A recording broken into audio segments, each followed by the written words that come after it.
What's going on, ladies and gentlemen? Welcome back to Let Me Be Frank, a podcast about movies.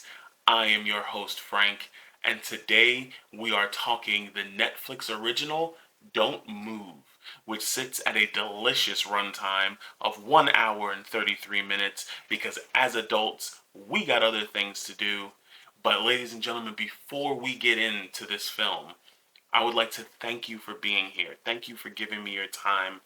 I much appreciate every single time you click on anything that I put out. But while you're here, go ahead and click the like button, subscribe, and hit the notification bell so you know anytime I drop anything, which is going to be a lot. With that being said, let's not waste any more time. Let's get to the review. So the basic plot of this film is that a woman named Iris is dealing with an immense amount of grief due to the loss of her son during a hiking accident. Now, when you look at the place they went to go hiking, why the hell would you take a kid here? Because it seemed like a trek for her to get there, let alone somebody who looks like 5 or 6. My kids don't even like walking to the mailbox. They don't even like walking to the pool, somewhere fun. They didn't like walking around Six Flags. That kid did not enjoy that walk.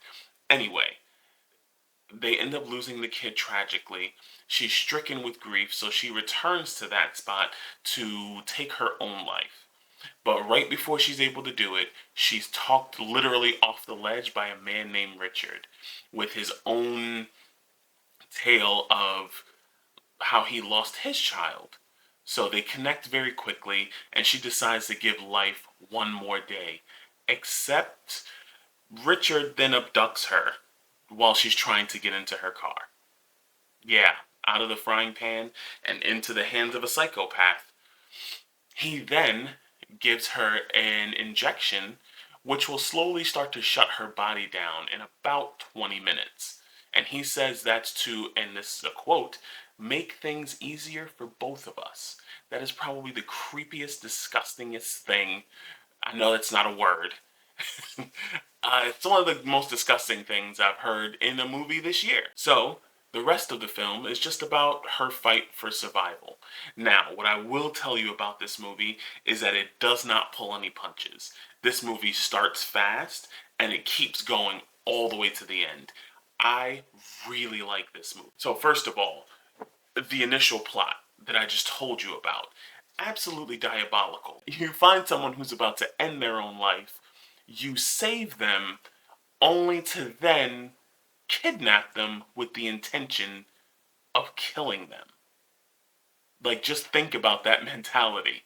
And luckily for us, Iris also thought of that. The music, so the music in this film really helped drive that isolated feeling that you're gonna get. See, me, I don't do anybody's woods, but they are like deep in the woods. Deep. Like, you're gonna find bears and like maybe one person. That's how far in they are. As her body starts to slowly shut down, she's trying to keep going, knowing that her very life depends on her ability to get somewhere that's relatively safe. Because, mind you, just because she gets away from him doesn't mean that the elements won't get to her then paralyzed body. There is a lot of heavy breathing in this film as her body starts to shut down. Now, if you've seen a movie like The Descent, where there's very tight spaces and you can just hear people's lungs not being able to expand fully, you're going to get a lot of that in this one as her body slowly shuts down and as she's attempting to make her escape.